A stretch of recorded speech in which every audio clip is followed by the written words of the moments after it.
So I'm very excited about this group of panelists. We're going to treat this one a little bit differently in that this will be a three-panel discussion. Each panelist will make a presentation. I'll introduce them all at once, and then we will let them do their thing, and then we'll have question and answer at the end of the three presentations. So I'll start with Dave Madigan. And Dave is a vice president and principal of Van Zelm Engineers in Hartford, Connecticut. He has over 20 years of professional experience in new and renovated buildings in a number of sectors, including colleges and universities, science and laboratory facilities, and performing arts centers. Dave has a Master of Science degree in Building Energy Engineering from the University of Colorado and has been utilizing principles of sustainable and integrated design in his practice since the early 1980s. Dave will be speaking on the topic of designing with energy in mind, examples at Dartmouth. And what I wanted to mention is that this is kind of our home team here today. These are our three really great individuals who've spent a lot of time thinking about and working on projects here at Dartmouth College. This will reintroduce again this question of performance metrics in buildings. What are your targets? What are your goals, and how do you understand how you're doing in relationship to those goals, and then how we interface with the users of the building. So I think you'll find this really a terrific session. Steve Shadford, here on this end, is an engineer at Dartmouth. He's the college's energy engineer, and he's been working over the past 2.5 years here at Dartmouth to really help us to understand what our buildings are doing. And the first year he was here, he spent figuring out how to and fixing every meter in every building as far as steam usage and electrical usage went, and installing meters that weren't there. This has culminated, and Steve will be talking about this with now Dartmouth is implementing, Steve and his colleagues, a new energy management system on campus that he'll talk about. Steve will be talking about innovations in building monitoring and energy management on campus. Loeb, in the center, is a research associate professor in the computer science department here at Dartmouth. Lorie was a senior, before coming to Dartmouth, she was a senior research scientist in the computer science department at Stanford University. Lorie's expertise is in information visualization, making complex data meaningful. Her work synthesizes science, art, behavioral sciences, sustainability, storytelling, interaction, design, and engineering. She is also head of the digital arts minor program at Dartmouth, and she's been a terrific colleague to work with. Lorie was named one of the 10 most inspiring professors at Dartmouth by the class of 2009, given the 2008 Profiles in Excellence Award by the Student Assembly and the Dean of the Faculty Award for her teaching. She's currently a Donella Meadows Sustainability Leadership Fellow through the Sustainability Institute in Heartland, Vermont. And Lorie will be speaking on Green Light at Dartmouth, new approaches to building feedback and behavioral change. So with that, I'll turn it over to Dave. Thanks. I don't know if this is it. Okay. I think my mic is working here, so hopefully you all can hear. We're involved with a number of projects at Dartmouth right now, and it's been, I got to say, a great place to work as a consulting engineer who has an interest in sustainability, because they've really indulged the desire that we have to really build good, sustainable buildings. They're an owner who cares about their buildings, they think long term, and they have a real desire to get their energy use on campus under control. We're working on probably half a dozen projects here right now, and in the 15 minutes that I have to sort of kick this off, I thought it would be difficult to try to hit on all of them. So I'm pretty much going to focus on one very large project that we're doing for Dartmouth right now. It's under construction up on the north end of campus. If you head up College Road, you can't miss it, pretty sizable building. And about 4 years ago, Dartmouth decided to undertake this life sciences project. And it was really a major project for them. It's the largest single project that they've ever done. And I think they recognized the impact from a energy use and a sustainability perspective of what a lab building this size could mean to their campus. So right off the bat, they said, we want to do something green here. We want to make sure we can control the energy use of this building. And a lot of people think that labs are you know, because they're labs, you can't make them green. They're just inherently energy intensive. And from a program perspective, to some degree, that's true. They will always use more energy than an equivalent, say, office building. But the reality is the energy use can be so great that your opportunity for reduction is really much, much greater. So right off the bat, we started looking at, you know, what could be done. And Dartmouth really, you know, initially said, you know, we want this to be one of the greenest buildings that was ever built. And if you look at typical lab buildings on campus, and we've got some data to kind of show this, typical lab buildings, it's not uncommon right now for lab buildings in place to use 5 times as much energy as an equivalent classroom or office type of building. So this building was programmed to be about 175,000 square feet. If this were to use as much as a typical building in place, it could be almost 1 million square feet worth of energy use. You know, that could be 20 or more % of Dartmouth's total energy use. So there's some really strong motivation to reduce the energy use for this kind of a building. And when you look at what it means environmentally over the life of this building, you know, campuses, and Dartmouth in particular, when they put buildings in place, those buildings are going to be in place for many years to come.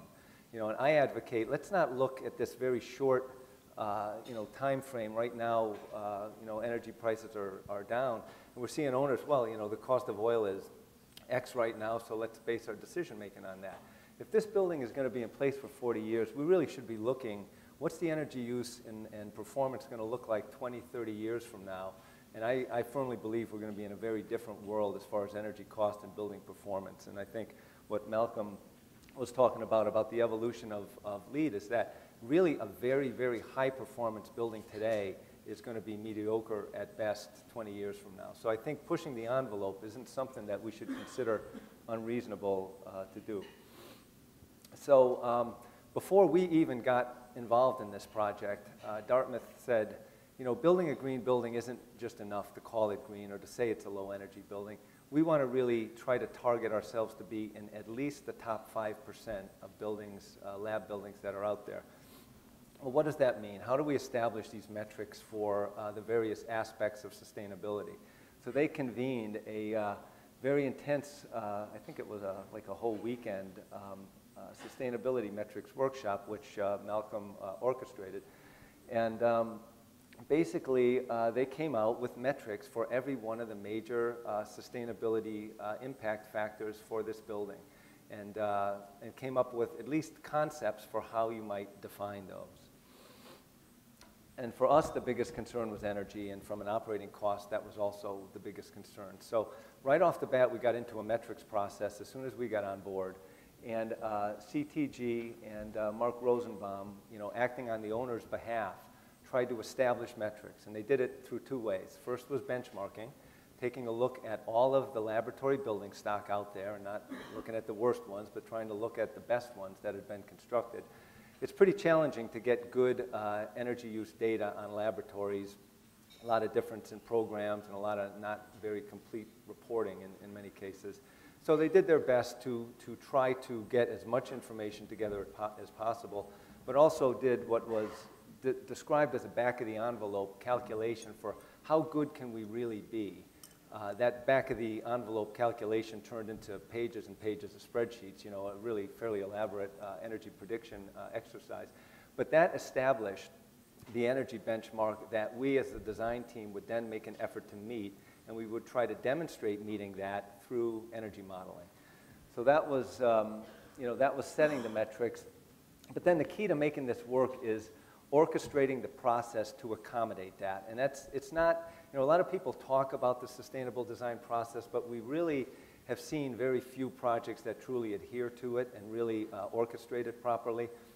And I have to say that this project came as close to doing it right as any project that I've been involved in. And early on, we hit the metrics thing hard, and then we moved into a true sustainable design process, which was, you know, similar to what Jason was discussing before, trying to trade off and optimize, trading off better building performance to allow us to downsize the building mechanical systems, and then even going the next step in this case, because Dartmouth operates a very large central plant, and they are running out of capacity, chilled water capacity, thermal capacity. there's a real value to reducing the peak loads on the building because it either defers or reduces the capital you have to spend on increasing your central plant. So in the case of a lab building, the program issues tend to be the biggest drivers on energy use. So the first thing we looked at is labs are traditionally very highly ventilated, very, very high ventilation rates, and that's a huge driver on energy use for the building. So we worked very closely with the environmental health and safety folks here at Dartmouth, great guys to work with, Mike Blaney and Mike Simis. And many EH&S people take the mentality of, safety, safety, safety. That's their job, basically. But it shouldn't be safety at any cost. It should be safety at a reasonable cost, and we should balance that with energy use. And they did, and they were great to work with. And it allowed us to greatly reduce the ventilation rates in this building. By doing that, that not only saves energy, but it saves first cost and allows us to reinvest some of those savings in more efficient systems. So I'll hit on 6 technologies and a few additional ones, but the first one, again, which Jason talked about, right off the bat, high performance envelope. This is a very cold climate. The design temperature, winter design heating temperature is 20 degrees below zero up here. So what you find when you analyze adding a little bit more insulation is you do get to a point of diminishing returns. But 20 years from now, if Dartmouth looks back and said, geez, I wish I had another inch or two of insulation, pretty tough to go back and add that. If they want to do a mechanical systems upgrade or lighting upgrade, pretty straightforward doing that. But I really advocate the basic fabric of the building should be built as efficiently as possible, and that means orientation and glazing, insulation levels, all that sort of thing. So we took a look at wall insulation, roof insulation, the vapor barriers, a lot of the stuff that Jason talked about before, and we had a pretty favorable site in terms of the arrangement of the building to take advantage of solar exposure and that sort of thing. Second thing is the use of dedicated outside air and sensible cooling systems. Laboratories traditionally have been ventilated at a rate of 12 to 15 air changes per hour. Older labs were constant volume all the time. It's always 100% outside air. We've actually taken a look at getting the air change rates down as low as 6 or 4 air changes. And the reason that you provided the high air change rates previously was, one, you had no way to sense or detect the need for higher ventilation rates. And there's now systems, really highly accurate environmental monitoring systems that will allow that to happen. So rather than just setting at the highest rate and maybe someday if someone spills something, we might need that rate, we're actually reacting to the contaminant levels in the space using a system called air acuity. The other is the cooling load. And we are decoupling the ventilation rate and allowing that to respond to the ventilation needs of the building, and then using a parallel sensible cooling system to respond to the actual loads in the space. So the benefits of a sensible or a hydronic cooling system is much lower transport energy. If you're trying to cool moving water around a building, you use 1/10 as much transport energy as if you do it using air. So right off the bat, you get that. Greatly reduced space requirements is the ducts are huge when you have to do all this with air. So we were able to get away with much smaller mechanical spaces in the building and a lower floor-to-floor height. We actually took advantage of that. Great flexibility, environmental control, good acoustical performance. So it's a case where it's a better system and it's a lower energy system. The next one was sensible cooling technologies. One of the downsides, the decoupling has been around for a while, but you were often forced into using fan coil units. Fan coil units in laboratory environments have a lot of problems with condensation and filters and maintenance and all that kind of stuff. Sensible cooling involves dehumidifying the air, delivering it to the space in the quantity necessary to support the ventilation requirements of the space, and then using a higher temperature cooling system that's above the dew point. So you can cool without condensation. Leads to a lot of flexibility. It's very, very straightforward, very effective, and better IAQ. In the case of this building, we're using a variety of technology. Chill beams, many people may have heard or be somewhat familiar with chill beams.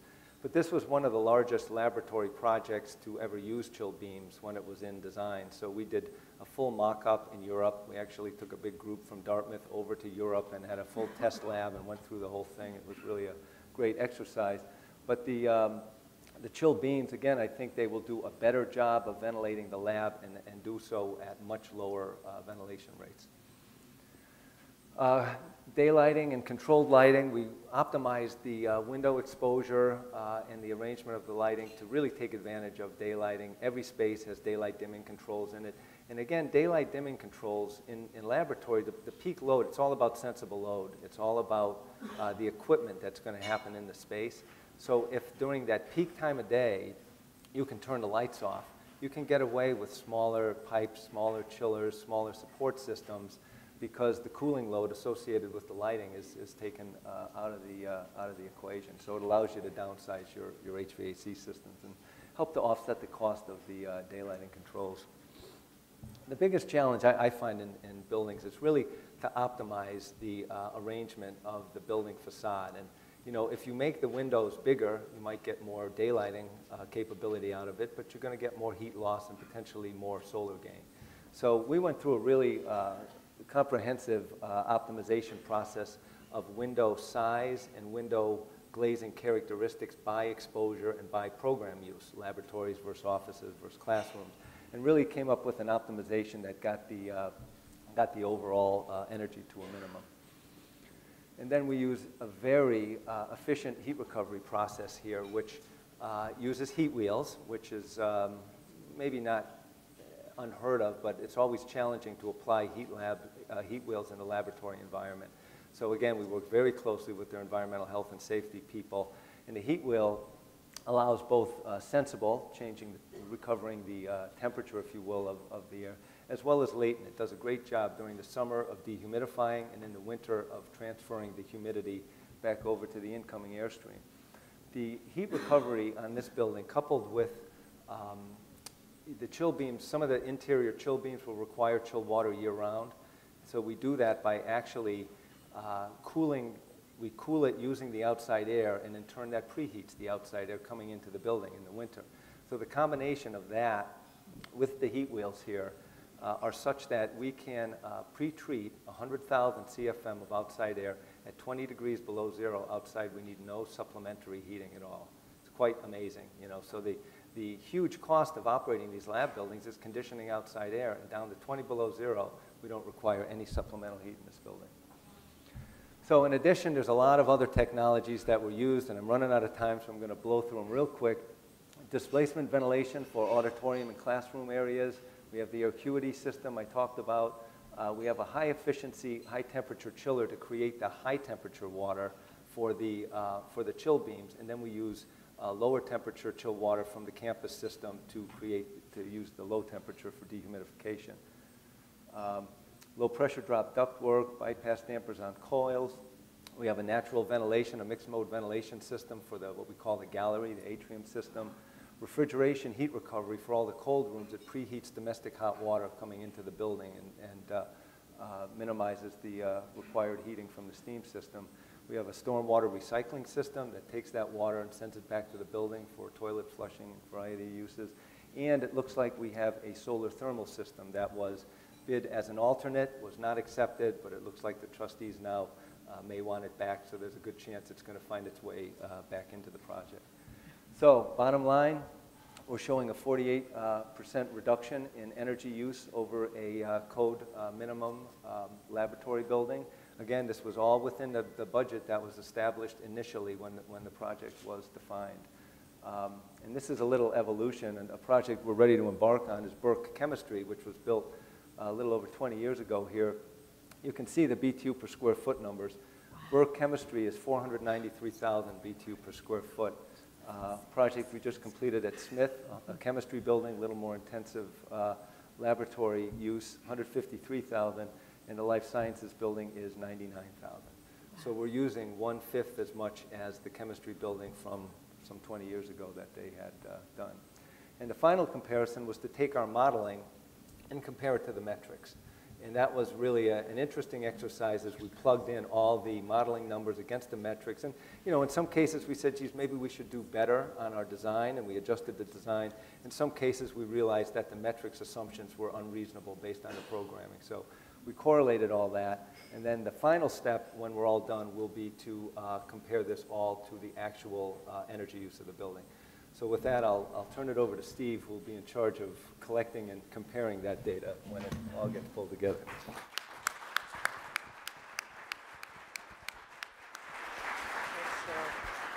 All right, well, I'm going to talk about the messy part. Dave gets to work with a clean piece of paper, and I get to work with the real stuff out in the field. So I'm going to take you through a sort of a whirlwind tour of the energy programs that we are undertaking here at Dartmouth. We're going to zip through a bunch of things here, but I think it'll just sort of get the general point across about the breadth of what needs to be done and the challenges and the difficulty related to it, but also it's kind of a neat place to be and a neat time to be actually doing all this. So we're really encouraged by support that we have here on campus with the previous administration and the current administration in moving our programs forward. Just a couple of relevant points on this slide here, just about the size of the issue here. Just looking at it in terms of dollars, we've gone from the next couple of slides will actually show where we've gone from, but we're at a point now where we're at about a $15 million spend a year. So it's the energy part here is not trivial. In fact, we've had a little free ride this last year on energy costs, but it's going to pop right back up, which we'll show in the next slide. The other point to make here, just off of this slide, is that about 94% of our greenhouse gas footprint lies within our use of number 6 fuel oil and purchased electricity. We do some cogeneration as well using the fuel oil. And as far as I know, I don't think we have an athletic mascot here on campus, but I look at that oil tanker up there, and that's kind of unfortunately, that's our little mascot, and we're trying to get rid of it. We get 5 million gallons of fuel oil delivered, and if you divide that by about 7,000 or 7,500 gallons on a truck, you can imagine the number of trucks that roll through the yard to the heating plant. So it's a huge number. So anyway, we're looking at a 30% increase just year over year, just in this coming year. Very significant. Not based on using more, just a cost change. So it's compelling any way you look at it. And there's the little drop in 1 year drop in the actual energy cost for us for oil. But you can see that we've gone from on the left side of the screen, a $2 million oil business to a $11 million oil business in just the course of about 11 years. So it's pretty serious business. The energy growth, energy usage rate's only gone up by about 25% with the addition of all the buildings that Linda Snyder talked about over the last decade. Similarly for electricity use has actually gone up quite dramatically over that same period of time because we're air conditioning more spaces now than we ever were before. But once again, it's gone from about a $2 million business now up to about a $5 million business. So you put all that together, and it's a very significant thing. One thing that we're doing, not only are we just targeting a reduction in energy for cost savings purposes, but we also do have a pledge that's a couple of years old to reduce our greenhouse gas emissions. And this is kind of what it looks like. There's a business as usual line, which we never would have done anyway. There's the blue line, which is kind of where we're headed without a number of additional things layered in, which I'll talk about near the end. And there's kind of a spread in the target, but it's got a gap, but there's many different ways for us to fill that gap. So I'm actually going to talk now about kind of what we're doing on the blue line.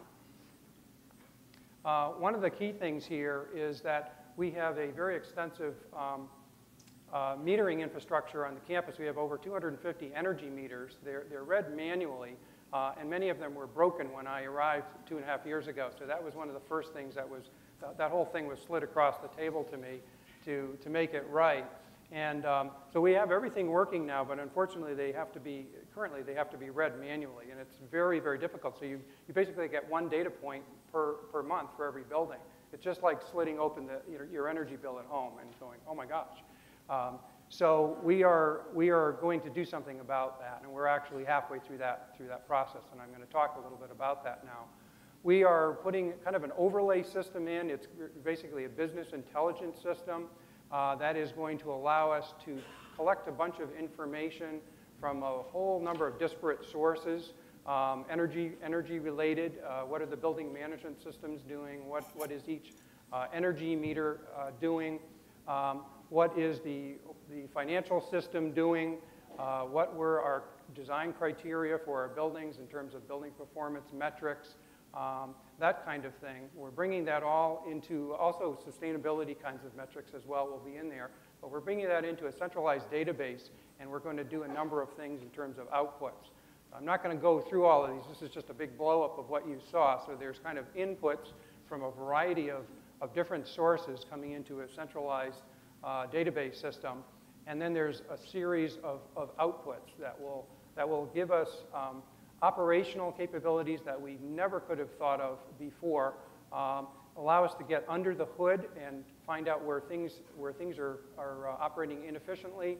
It's going to allow us to experiment and deploy some serious optimization strategies that are sort of long overdue, just with the building management systems that we have right now, just reprogramming and moving forward from there, kind of putting Humpty back up on the wall, but maybe in a different position, that kind of thing. And then we're also going to be sharing information with academic collaborators, and Lorie is one of our faithful academic collaborators. She'll talk a bit about what she's doing in relation to this, and basically what I want to say here is that we are sort of recoupling rather than decoupling facilities operations and the actual campus environment. So it's not about us just kind of managing the buildings and the energy use. It's about us doing all of that, but actually collaborating with some really great and smart people in the campus community who can really help us deal with not just behavioral kinds of things, but actually look at kind of big picture items for us. So we're going to be able to push a lot of information their way. As far as the technology that's concerned, I'll just go through this very briefly. We're using a wireless data transmission system to collect information from 200 meters, and we started about a year ago in our Sustainable Living Center by basically doing a bunch of sort of telemetry things there, measuring all of the energy and resource inputs to that small dormitory facility. We got to try out this wireless system, and it seemed to work exceptionally well. And so now what we're doing is we're putting it into 20 zones on the campus that's going to allow us to pick up 200 meters. And then in addition to that, from an electrical, this is actually just a sort of a close-up view of a typical zone. So it has a receiver, basically a wireless receiver, and then it has a series of these little transmitter boxes that go with each one of those other blue boxes there to bring information back. And the receiver basically sits on our campus network, and that's what allows us to get the information. The other group of things that we're doing are electrical meters, and many of these are things that we can just put on the campus network directly and go get that information. So there's a whole bunch of those out there, and we're in the midst of finishing all that up. And basically, what this does now is it moves us from one data point per month, per building, from the meter books to 3,000 data points per month per building. So it's going to have a very serious impact for us, very positive impact in terms of seeing what's going on. We actually now, I mean, this isn't rocket science. It's what many other people have been able to do, but we're sort of dragging ourselves quickly into the 21st century, and we can actually see the energy signature of every single building now. So we can actually see people leaving for lunch, turning lights off, coming back into their workspaces, and we can look at what makes up the whole baseline. In this case, these are great buildings that they actually turn lights off when they go home. Drops down very low. Some of the buildings, you hardly notice it. They're just little bumps sitting on top of a huge amount of energy usage. So those are the things that we'll be looking for. Quick example, medical school building. We discovered some serious issues there with our new system. They were identified with the system. You could see the energy drop right down, and it sort of took it from a worst of class to the best of class as far as laboratories are concerned here on campus, old style laboratories. So that's, very, very helpful thing. some different views of this that we've got with this new operating tool. And one of the really cool things about this particular system that we're putting in, which is a product made by Rockwell Automation, is it does a forward load projection for us so that we can actually see 24 hours in advance, or we will be able to when it's fully deployed, what the actual load is, because it's pulling down real live weather information and plotting it against the known performance of each one of these buildings. So we can see where we've gone astray right in the middle of a day, and we'll be able to do some energy alarming for ourselves. And just a couple of last things here. We have received a $330,000 grant from the State of New Hampshire Greenhouse Gas Emissions Reduction Fund, and to help us deploy this whole system.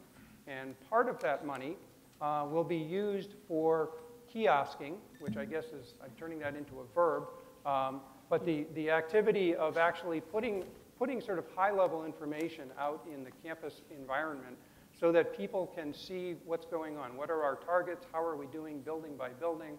And how are we doing in the aggregate overall? So that's pretty exciting, and Lorie's going to be working with us on that. And then I'm just going to march through very quickly, quick overview here. We've got lighting projects. Problem with these pictures here is that all the lights are on and nobody's home, or we've got daylight streaming in and we don't have daylight sensing. Here's Burke Chemistry, which Dave talked about. We're just in early stage of design for doing something about this. One pass through, and very, very wasteful. We're going to be replacing a bunch of absorption chillers that have a coefficient of performance of less than 1. So that's not a very sustainable thing anymore. With electric drive machines.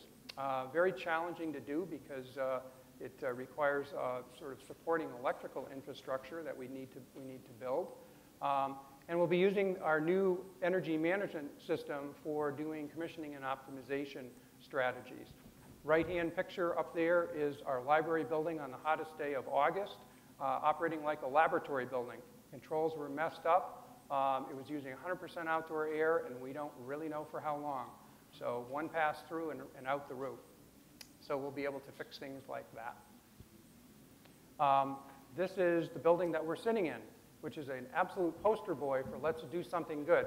Huge expanses of single glazing, incandescent lighting, whistling airflow through here based on huge differences in pressurization from one space to another, et cetera, and this is some of the mechanical equipment. It's just tired and worn out, and what we're going to do is we're going to replace it with high-efficiency equipment. So that's all upcoming, and we're doing this in a variety of venues, very large venues here on campus. We fixed a bunch of meters. One cool thing here is here's how you become more sustainable. These are little magnets that spin around to run the things. It used to have 6. Now it's got 4, and eventually it has none, so it actually makes the building look like it's doing really well. So, classic thing. This is just stuff that ended up in a meter. Pretty wild. We've also instituted a steam trap maintenance program, which is sort of a boring thing, but saving us over $250,000 in fuel savings a year. And we are just now putting, in the area of renewables, we're just now putting a 9-panel solar system on the Sustainable Living Center. And we've done a wood pellet boiler project in a 250 housing unit space just down the road from here. And we are looking at some large-scale offsite wind project right now, maybe a biogasification project here on campus. We've done a test waste vegetable oil burn in our central heating plant, and just came to know the other day about a project from Carbon Harvest out of Burlington, Vermont, that is a landfill methane capture project that is proposed for the city of Lebanon, for which we may participate, where they're making energy off of that, heating greenhouses and growing food. And I think maybe some algae for biodiesel. So we may have some participation in that, I'm not quite sure. And we've also done some neat leveraging strategies with the academic side of the campus, which I kind of mentioned before. We've got a bunch of programs going with them, so it's kind of an open embracing of the alliance there, both the sustainability programs and the academic programs. And then even if we work really hard and we do a bunch of these things, this is just sort of a possibility of really good things that we could do, including offsite wind and some solar thermal and what have you. We've got a lot more to do because there's a huge remaining exposure to number 6 fuel oil. So this is all just part of the mix, and it's kind of a continuum of figuring it out as we go. So that's a whirlwind tour through things that we're working on. And I think we're on to Lorie.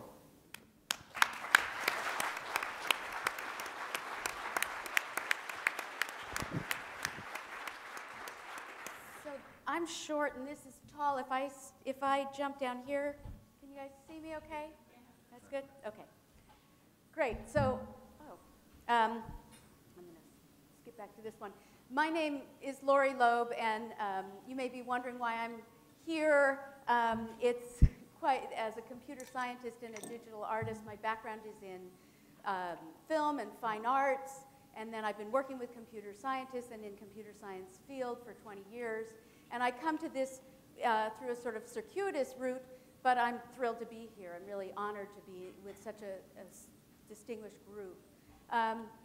But my main reason for talking here is that my expertise, my focus is in information visualization. There's a huge amount of information out there, huge volume. How do you make it interesting to people? How do you make it into a story that will give people what it is that they need to hear?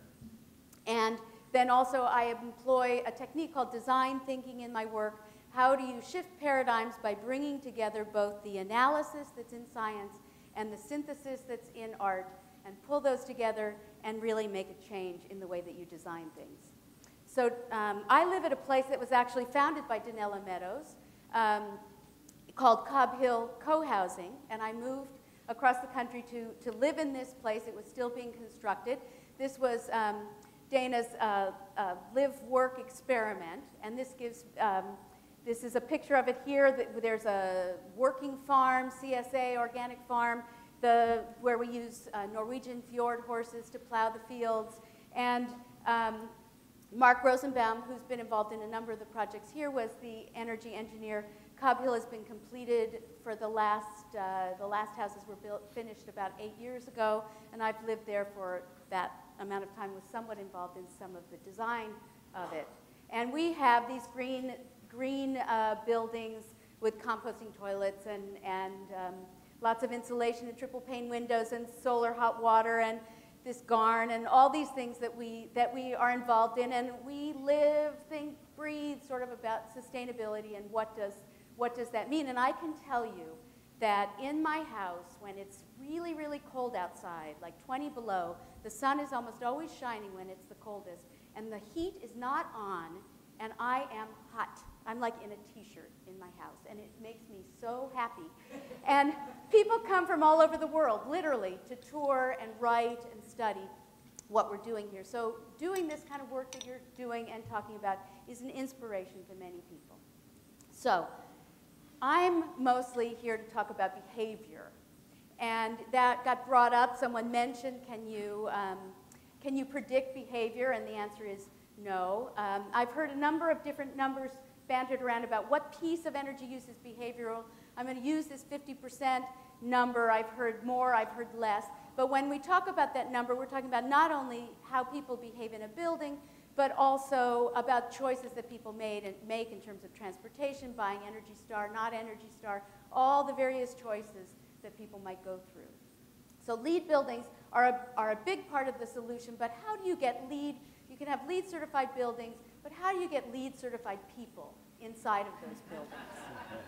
So one of the things that I'm really interested in is changing behavior. And behavior is malleable, and so are social norms. And I know in my lifetime I think about littering. When I was a kid, people littered all the time. And I remember chasing people down the street saying, excuse me, you can't do that. Now people wouldn't think about it. So how do we change how do we shift social norms so that we're all thinking about how to behave better in buildings?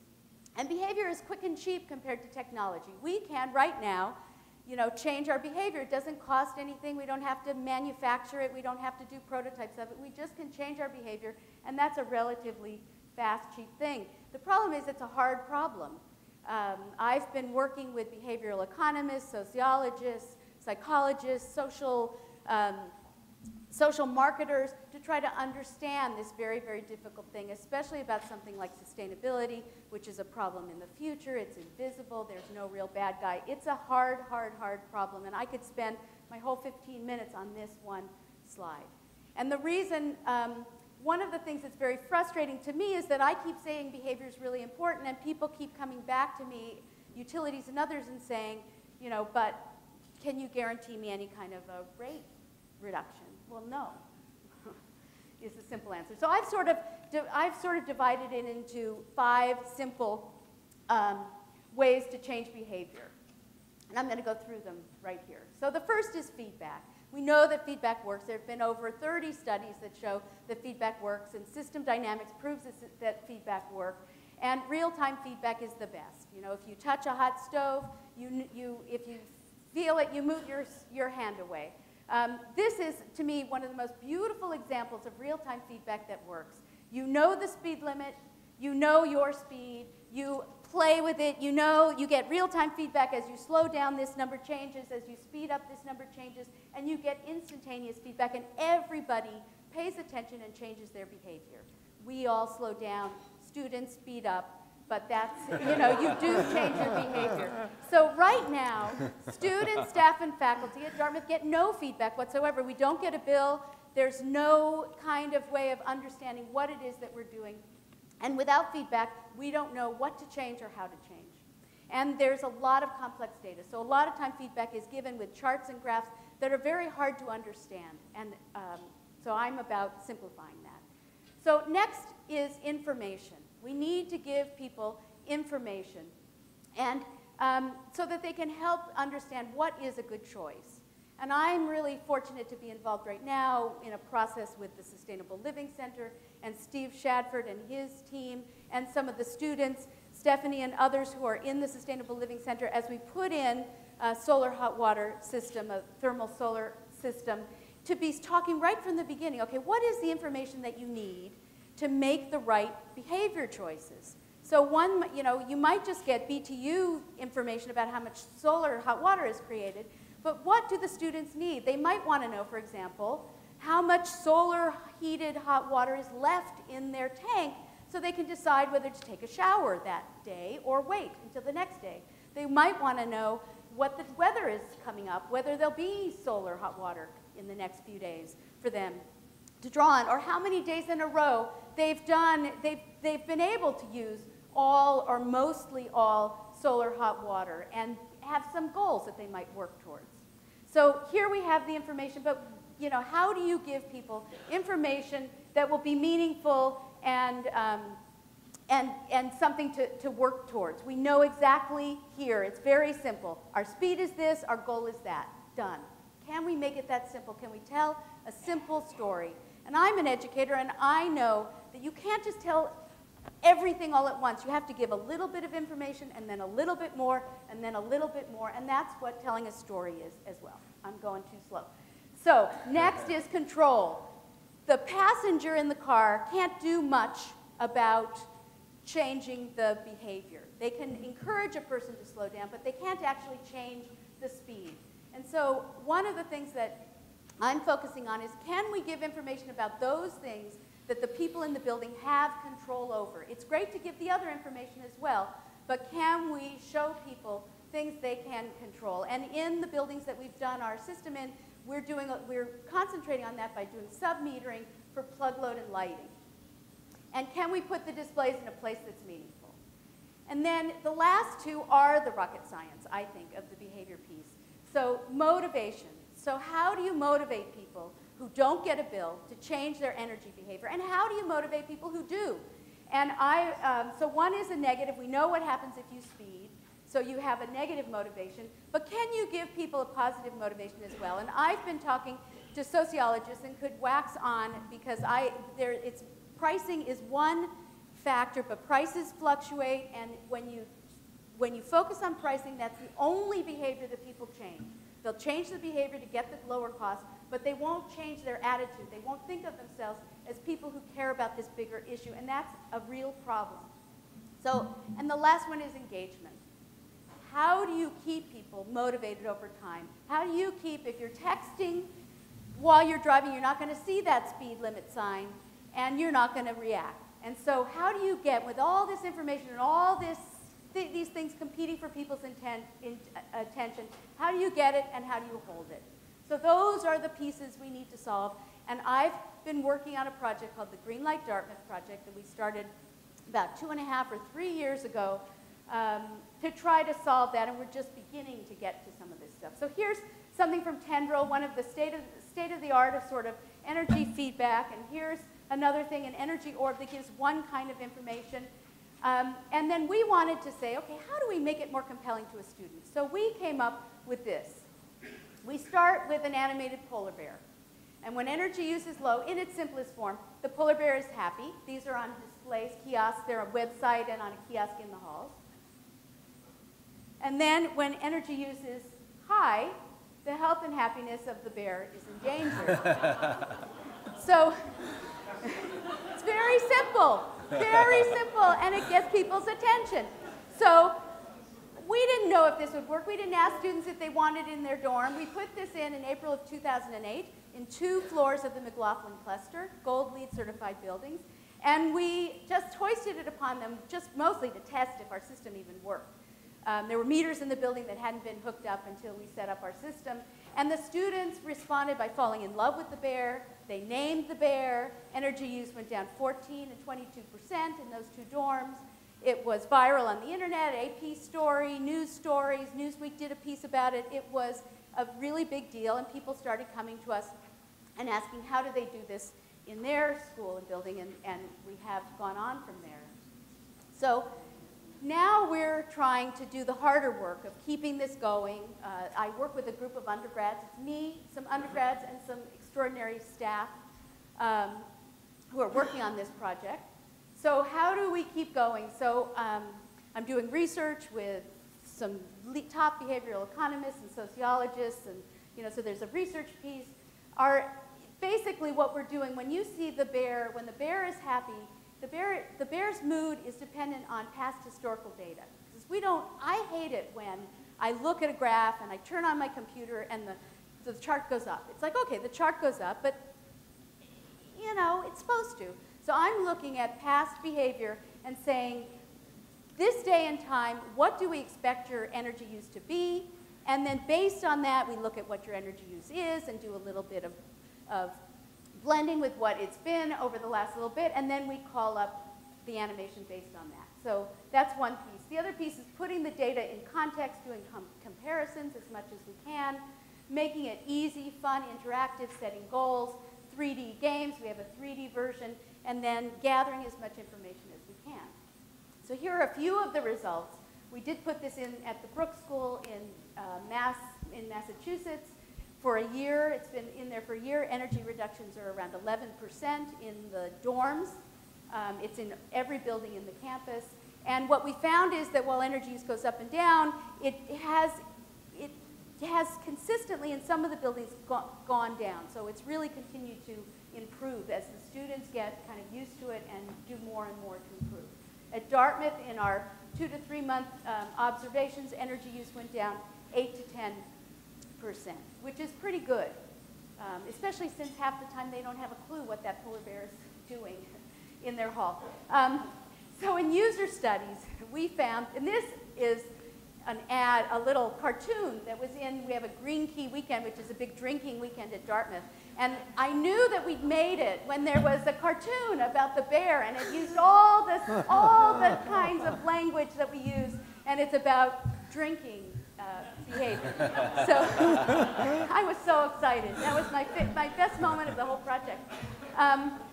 So when we did some user studies, we found that 80% of the students that we spoke with, and it was a good percentage of students that were using the system, looked at the displays on a regular basis. 67% of them said that the system encouraged them to behave better. And in fact, before the survey, we did some surveys before we put it in. And a big number, it's too big of a change, so I don't know if it may be wrong, but there were about 60% said they don't care about the environment. They don't think about themselves as people who they don't spend much time caring about the environment. And afterwards, an equal number, 60%, said now they think of themselves as environmentalists, which was huge. And what 48% said that it encouraged them to do more. All of a sudden, the drying racks, which sat completely unused in the utility room, were now oversubscribed. They couldn't get, they needed more of them. So it was a lot of fun. And we've been doing work with IBM in England and all kinds of places all over the world. So, the take home. Changing energy use is really, and behavior is really hard, but it's really important because it will encourage, how do we get people to want to put in these better buildings? How do we make this whole shift?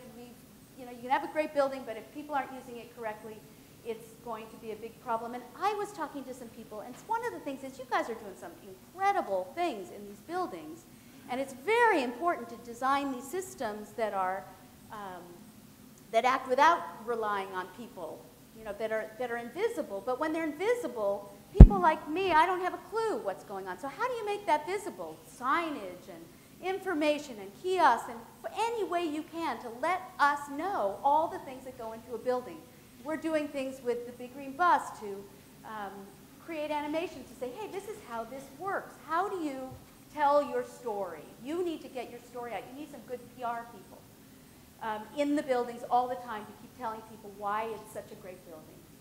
So designing the buildings from the beginning with this idea of energy feedback and behavior in mind. So the architect should be sitting with somebody like me at the and the energy engineer to talk about this as a complete whole. What is it we're trying to solve and how do we solve it?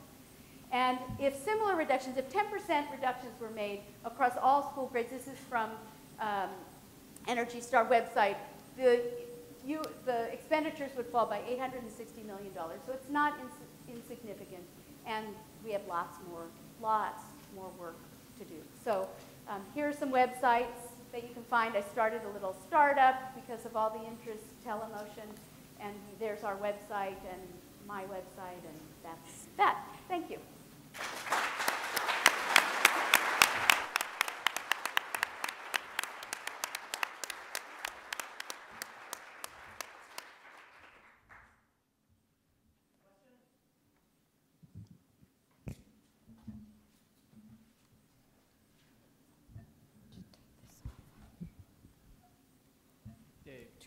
Yeah.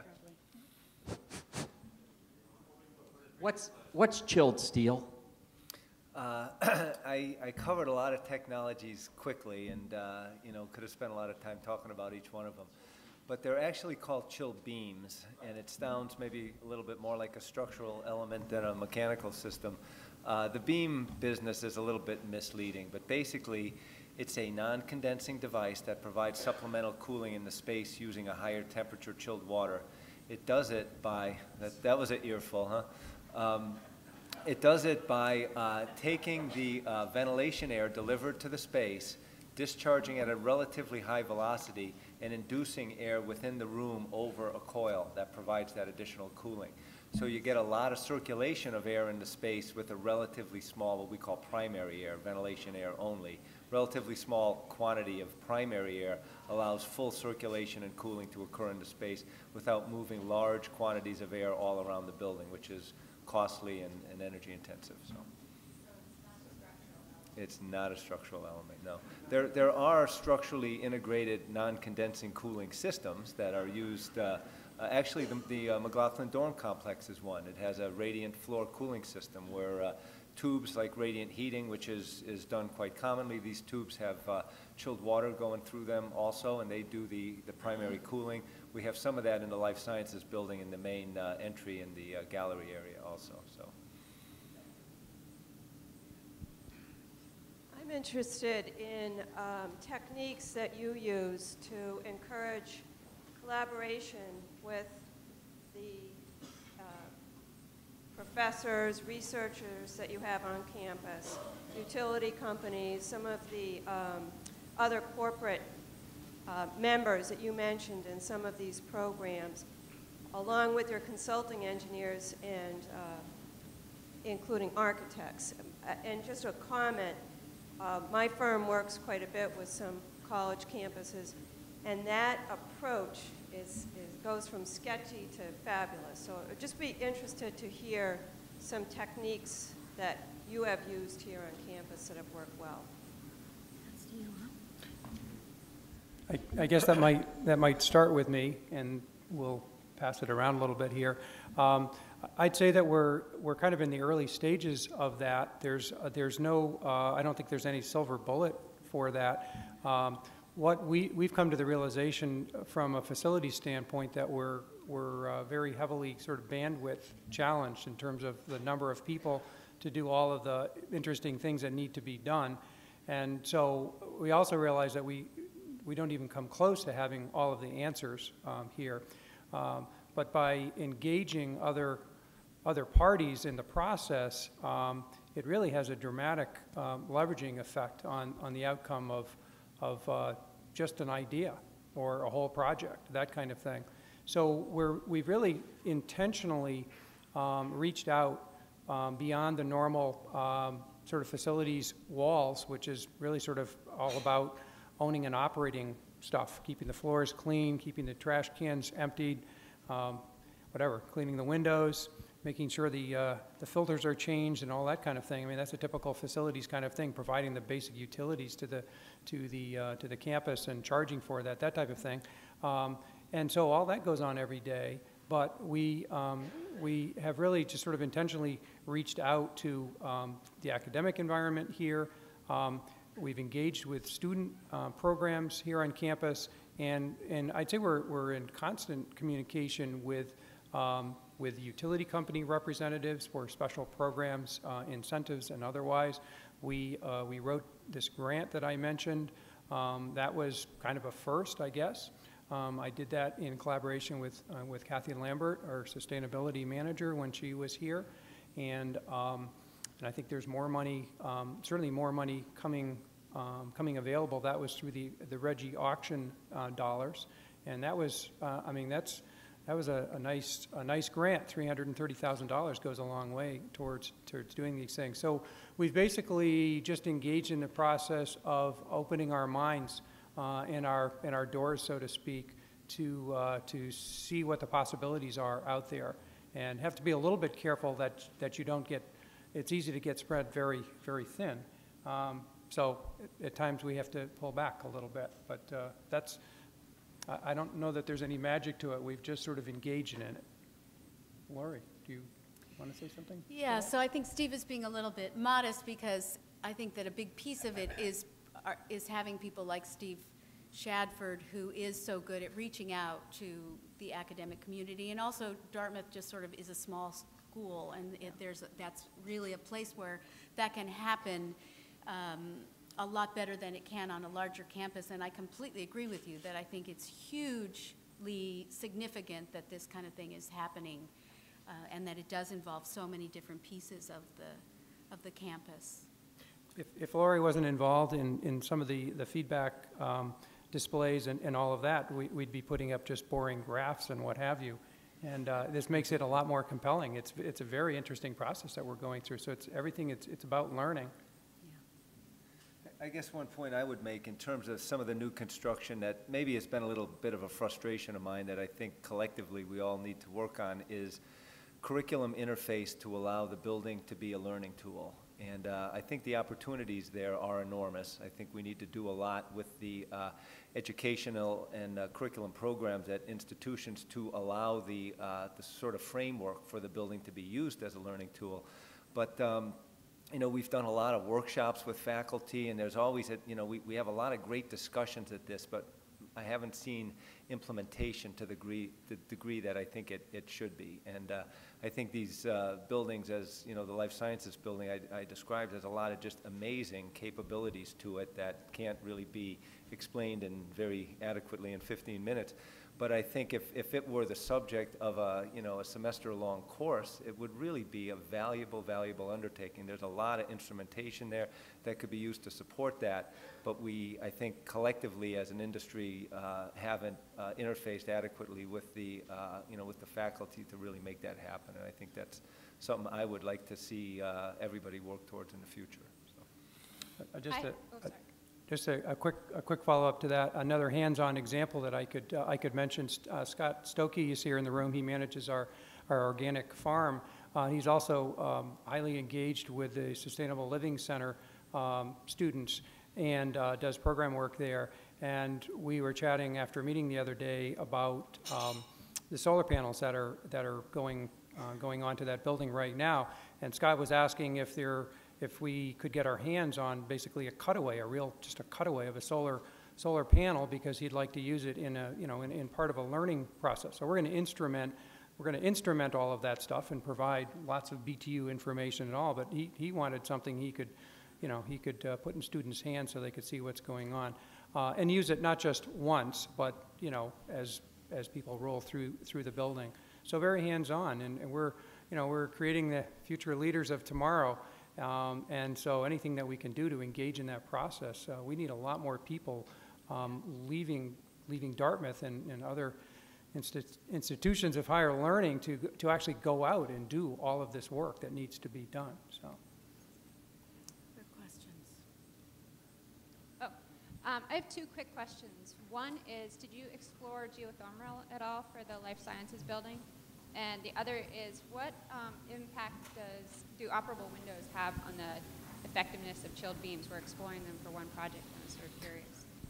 I'm sorry, I didn't get the first part of it. Oh, the first one is, did you explore geothermal at all for the life sciences project? We didn't for this project, and geothermal, ground source heat pumps, as I call it, is, I think it is overstated in terms of its efficiency in many applications. And in this case, there's a pretty efficient central plant that Dartmouth operates. Although it doesn't use the most sustainable fuel available, it does co-generate. So they generate a lot of electricity, and they have a very high efficiency central chilled water system. So they do have a ground source heat pump system on campus that was done over at Tuck Hall. What is the Living Learning Center at? Fahey McLean. Yeah. So they do have one. The loads for the life sciences building, even as efficient as it is, would require, I could spend a lot of time talking about why, but let's just say that the impact from a well, a ground connection perspective, would be enormous. You'd need, if it was a closed loop system, you might need 150, 200 wells. If it was open loop, you might need, 20 or 30. Challenging to implement, and I don't think the investment in the wells would pay back very well compared to a similar investment in a more efficient building, which was sort of the the philosophy that we had employed. The second one, operable windows. Operable windows, we've done many jobs with non-condensing cooling systems with operable windows, but you do have to be careful about it, and there's some techniques that can be used. In the case of the life sciences building, the bulk of that building is a really high-end research lab. And in high-end research labs, pressure differentials within the laboratory spaces are really critical, so we don't have operable windows there. The operable windows are limited to the, we call it the gallery. It's like a two-story atrium area. And those windows are automated, and they open when the conditions are right. The fans turn on, provide natural ventilation, and then they close when the conditions are not correct. So we used the operable windows wherever we could reasonably within the program constraints. Dave, a question on the compensating dimming on the lighting, and your expectation, I guess, design expectation that the loads will be accordingly reduced. The question is that with dealings with mechanical engineers and design and so forth, we often have some difficulty in persuading the engineering design community that, for example, that our air tightness expectations can be translated into dependably into a lower load. But we can test that, and it's a static system. If you get it right on day 1, it's likely to be right on day 10. But neither of those is necessarily true with ambient compensating dimming. So from your point of view, I'd like you to speak as to why it is and how it is that you can confidently expect that there is a durable load reduction with that technology. Sure. And I think your comments about the envelope are very important because, as we move forward with more integral design and more sustainably designed buildings, we're going to take the approach of minimizing the loads and reinvesting the reduction in equipment cost into a better envelope. We need to be confident that that envelope is going to perform that way. So as you know, Bruce, we really work, together much more on those kind of things than we ever did in the past. Similarly, we can predict the extent and the time at which the peak loads occur in the building. We have software that allows us to do that.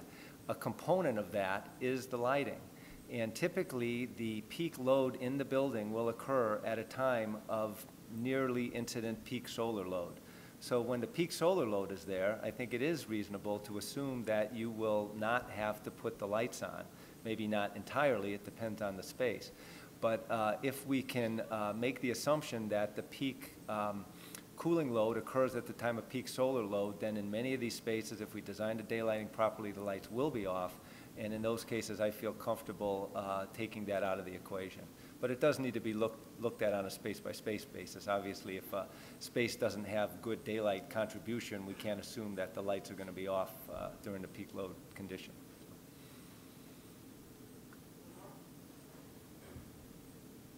Steve, going forward with the strategy for how to implement changes across the building stock, are you looking more towards attacking single buildings with a full redesign, or looking at incremental changes across the building stock in an aggregate? And how do you balance those two approaches going forward with the limited resources you have available? That's a great question. We're trying to do both. That is the plan. It's a pretty comprehensive plan. I mean, our overall strategy is one part operations and maintenance kinds of things. Another part is sort of layering in optimization strategies to the things that already exist, good control systems and all. And then it leaves the whole realm of existing building kinds of problems. So in the case of the Hopkins Center, this building is 48 years old. Everything is completely tired here. It's old technology. It wouldn't be wise to spend a lot of capital dollars to fix pieces of it. So I think it's going to need kind of a major heart transplant and all. So we have a number of programs ongoing for that, to do this study evaluation of what needs, sort of a needs assessment of that and pre-design. And at the same time, there are a number of buildings that are in really much better shape, but where we can go in, like the Burke Chemistry building. It's not falling down, it's just very inefficient, and we can address a number of those inefficiencies by tackling the individual systems. So our strategy is actually to really do all of the above. We do have funding approved from the trustees of initial $12.5 million to do, not to refurbish the Hopkins Center. That would be additional capital dollars to do that kind of thing. But there's $12.5 million fund available for us to actually go do these sort of very project-specific kinds of things. So the answer is both, and we're marching forward that way. Let's thank our panelists.